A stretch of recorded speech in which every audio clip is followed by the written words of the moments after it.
नमस्कार, मैं Praveen Kumar एडुकेरिया current affairs में आपका स्वागत है।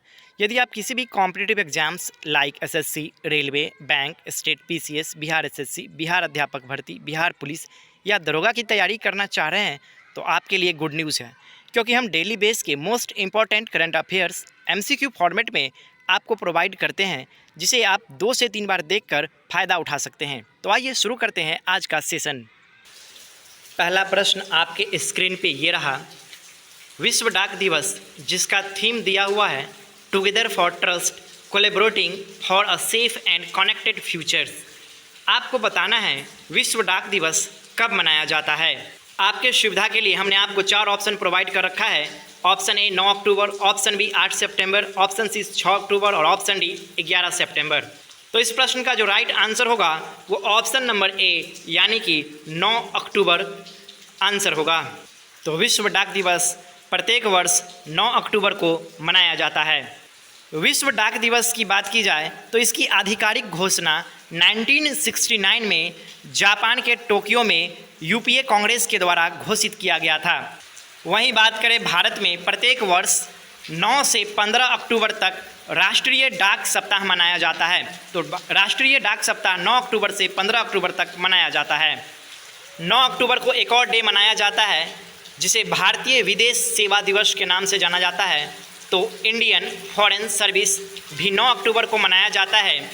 इंडियन गवर्नमेंट ने भारत के राजनयिक, वाणिज्य दूत संबंधी और वाणिज्यिकी प्रतिनिधित्व के लिए भारतीय विदेश सेवा की स्थापना 9 अक्टूबर 1946 ईस्वी को किया था। तो 9 अक्टूबर को 2 इम्पोर्टेंट डेज याद रखना है, पहला विश्व डाक दिवस और दूसरा भारतीय विदेश सेवा दिवस। अब बढ़ते हैं अगले प्रश्न की ओर। अगला प्रश्न आपके स्क्रीन पे दिख रहा होगा। महिलाओं के श्रम बाजार के परिणामों की समझ को आगे बढ़ाने के लिए अर्थशास्त्र का नोबेल पुरस्कार किन्हें प्रदान किया गया है और वर्तमान समय में वे हार्वर्ड विश्वविद्यालय के प्रोफेसर भी हैं। तो आपको बताना है कि अर्थशास्त्र का नोबेल पुरस्कार इस बार किसे मिला है। Option A professor Florence, option B professor Santano, option C Claudia Goldin और ऑप्शन डी प्रिंस चार्ली। तो इस ऑप्शन का जो सही आंसर होगा वो ऑप्शन नंबर सी यानी कि प्रोफेसर क्लाउडिया गोल्डिन होगा। प्रोफेसर क्लाउडिया गोल्डिन विश्व की तीसरी महिला है जिन्हें अर्थशास्त्र का नोबेल पुरस्कार मिला है। अब बढ़ते हैं अगले प्रश्न की ओर। अगला प्रश्न आपके स्क्रीन पे ये रहा। हाल ही में वनडे वर्ल्ड कप में सबसे तेज 1000 रन बनाने वाले खिलाड़ी कौन बन गए हैं, जिन्होंने भारत के सचिन तेंदुलकर और दक्षिण अफ्रीका के एबी डिविलियर्स के संयुक्त रिकॉर्ड को तोड़ दिया है। Option A Glenn Maxwell, option B Virat Kohli, option C Heinrich Klaasen और ऑप्शन डी डेविड वार्नर। तो इस प्रश्न का जो राइट आंसर होगा ऑप्शन डी यानी कि डेविड वार्नर होगा।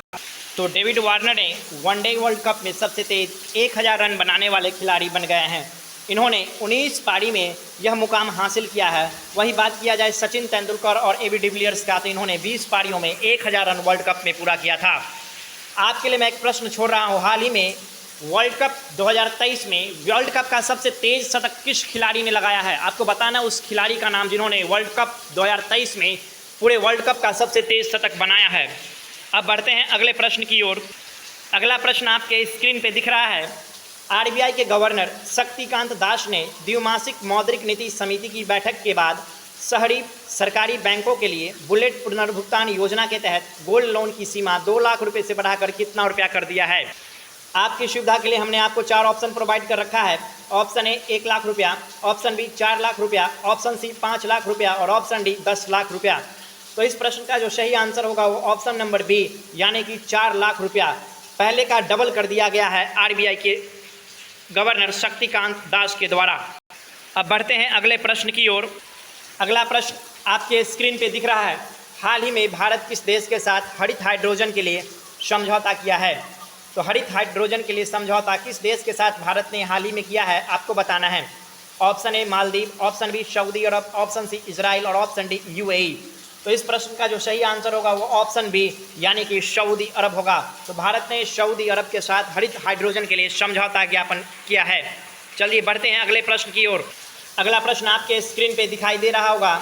72 वर्ष बाद 8 अक्टूबर 2023 को भारतीय वायुसेना ने अपना 91वां वर्षगांठ बनाया है और उस वर्षगांठ के शुभ अवसर पर नए ध्वज का अनावरण किया गया है।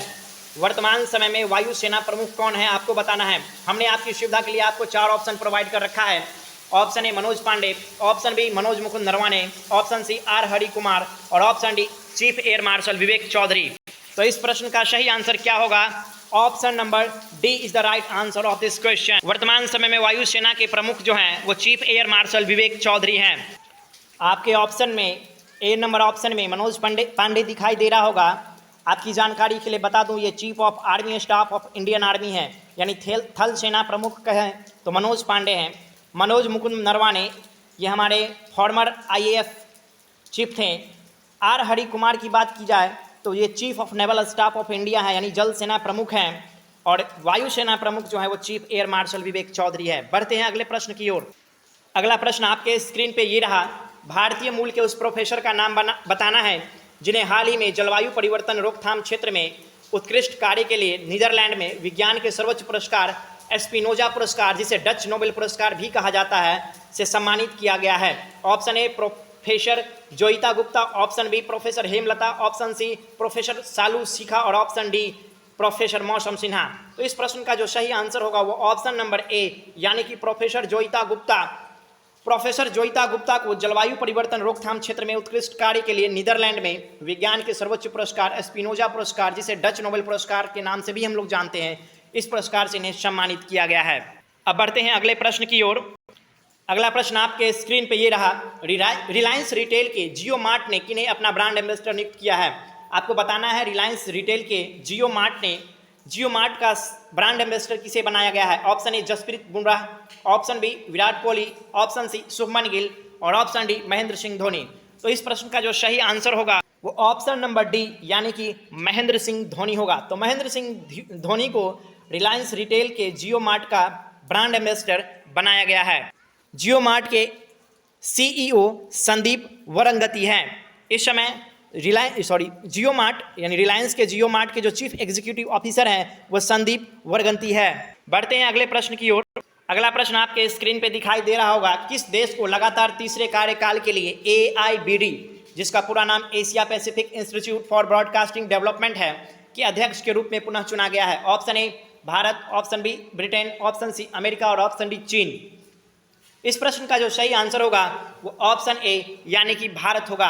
भारत को लगातार तीसरे कार्यकाल के लिए AIBD के अध्यक्ष के रूप में पुनः चुना गया है। अब बढ़ते हैं अगले प्रश्न की ओर। लेकिन थोड़ी सी जानकारी के लिए बता दूं AIBD के बारे में। AIBD, जिसका पूरा नाम Asia Pacific institute for broadcasting development है, यूनेस्को के तत्वाधान में 1977 में स्थापित AIBD 44 देशों में फैले 92 सदस्य संगठनों के साथ एक प्रतिष्ठित संस्थान है। और इस समय प्रसार भारती के जो चीफ एग्जीक्यूटिव ऑफिसर हैं वो गौरव द्विवेदी हैं। अब बढ़ते हैं अगले प्रश्न की ओर। अगला प्रश्न आपके स्क्रीन पे ये रहा। भारत के पहले सोलर रूफ साइकिलिंग ट्रैक का उद्घाटन किस शहर में किया गया है? और इस रूफ साइकिलिंग ट्रैक का नाम हेल्थ वे रखा गया है।